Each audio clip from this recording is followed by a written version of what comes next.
Halo teman-teman semua, perkenalkan nama saya Risa Anita Caturi, NIM 2002903. Di kesempatan pada hari ini saya akan menjelaskan sedikit mengenai manajemen sistem informasi pendidikan atau biasa yang disingkat dengan MSIP. Nah, apa sih MSIP ini? Jadi MSIP adalah sistem yang didesain untuk kebutuhan manajemen dalam upaya mendukung fungsi-fungsi dan aktivitas manajemen pada suatu organisasi pendidikan. Nah, maksud dilaksanakannya manajemen sistem informasi ini ialah sebagai pendukung kegiatan fungsi manajemen seperti planning, organizing, staffing, directing, evaluating, coordinating, dan budgeting dalam rangka menunjang tercapainya sasaran dan tujuan fungsi-fungsi operasional dalam organisasi pendidikan. Selanjutnya, sistem pendidikan.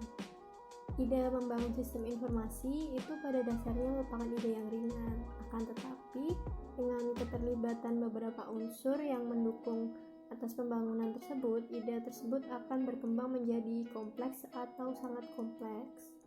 Agar kita dapat mengembangkan ide sistem informasi ini menjadi suatu karya, maka jawabannya adalah ide tersebut perlu dikembangkan itu dengan dukungan perangkat pengembangan sistem informasi, serta perlu juga untuk mengembangkan ide tersebut dalam tahap-tahap pembangunan sistem informasi. Seperti yang kita ketahui bahwa ide membangun sistem informasi sekolah sangat erat kaitannya dengan konsep dasar dari sistem pendidikan.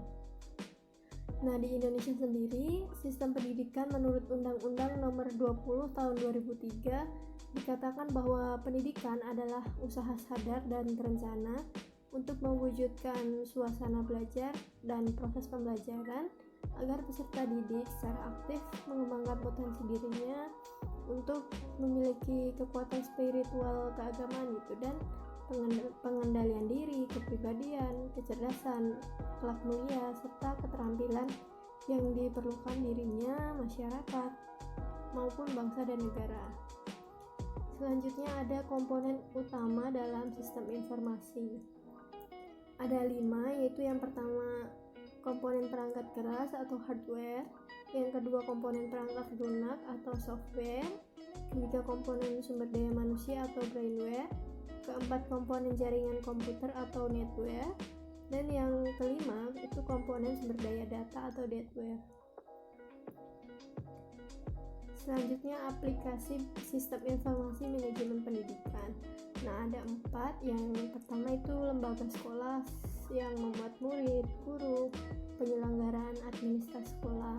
Yang kedua ada orang tua atau wali murid. Yang ketiga itu pemerintah, yaitu merupakan Departemen Pendidikan Nasional. Dan yang keempat itu ada pihak-pihak lain, yaitu instansi pemerintah maupun swasta, LSM atau pihak manapun yang memerlukan informasi data pendidikan.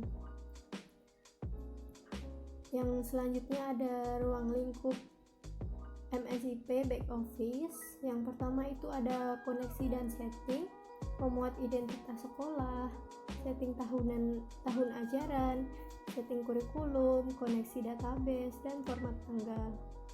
Yang kedua ada pengelolaan kesiswaan, itu memuat pengelolaan biodata masing-masing siswa, beasiswa, kasus kedisiplinan, data kesehatan, data periksa, prestasi, terus perpindahan atau mutasi siswa gitu, sampai pengelolaan data alumni.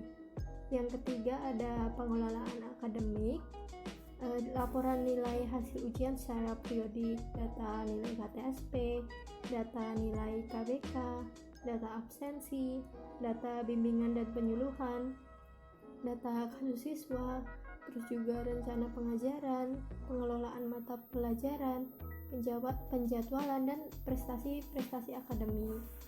Yang keempat itu ada pengelolaan guru dan karyawan, manajemen biodata guru dan karyawan, data keluarga, riwayat pendidikan tambahan seperti kursus, training, seminar, dan sebagainya.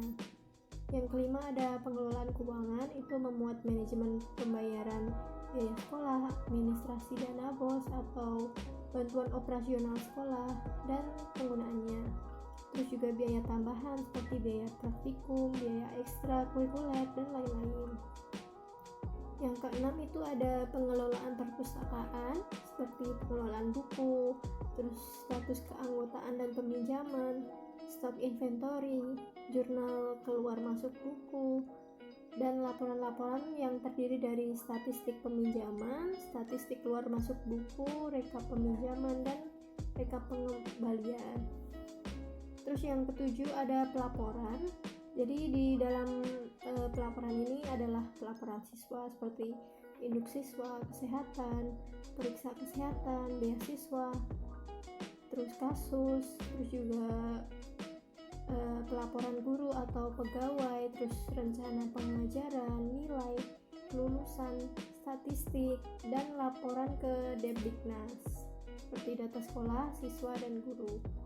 Dan yang terakhir ada bank soal, memuat pengolahan data bank soal, penyimpanan soal, dan pencarian, serta pencetakan. Selanjutnya ada tujuan sistem informasi pendidikan atau MSIP.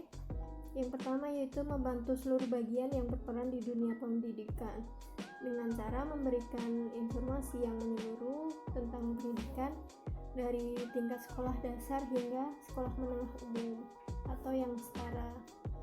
Yang kedua yaitu pertanggungjawaban publik, yaitu dengan memberikan informasi secara transparan tentang kebijakan dan pemakaian sumber daya yang dialokasikan untuk dunia pendidikan. Yang ketiga adalah meningkatkan pengetahuan guru dan murid tentang dunia informatika serta manfaat yang dapat diambil melalui beberapa pelatihan. Dan yang terakhir yaitu memberikan akses informasi yang mudah dan lengkap bagi pendidik dan siswa mengenai ilmu pengetahuan dan informasi pendidikan lainnya. Yang selanjutnya ada keuntungan MSIP, itu ada dua, bagi sekolah dan bagi siswa dan wali. Jadi yang bagi sekolah itu dapat memantau perkembangan pendidikan siswa secara akurat, terus juga dapat meningkatkan pelayanan di bidang pendidikan kepada masyarakat secara akurat. Yang ketiga dapat menyimpan database sekolah mulai dari data siswa, guru, serta karyawan yang terdiri dari data akademik, sistem kurikulum, administrasi, aset sekolah, dan lain-lain.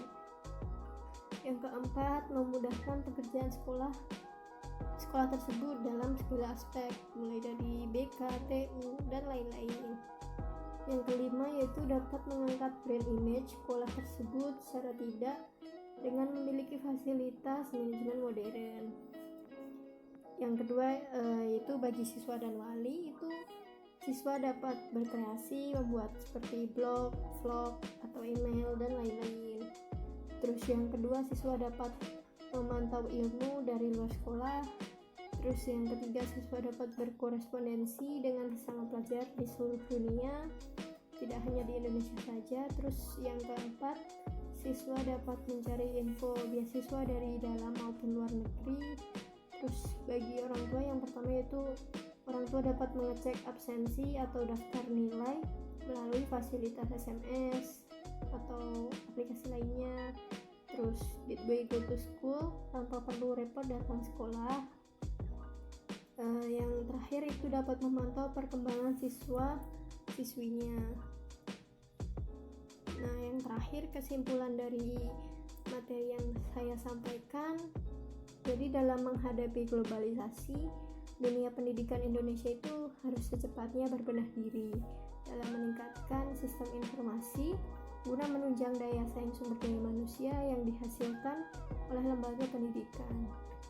Nah, sistem informasi yang akan diciptakan itu harus seimbang antara infrastruktur teknologi yang tersedia dengan kemampuan sumber daya manusianya, sehingga tidak akan terjadi ketimpangan yang sangat jauh, dan sistem informasi tidak dapat terwujud secara signifikan dalam menunjang kuantitas maupun kualitas pendidikan secara mendasar. Mungkin itu saja yang bisa saya sampaikan. Terima kasih telah menonton dan jangan lupa bertanya di kolom komentar. Terima kasih.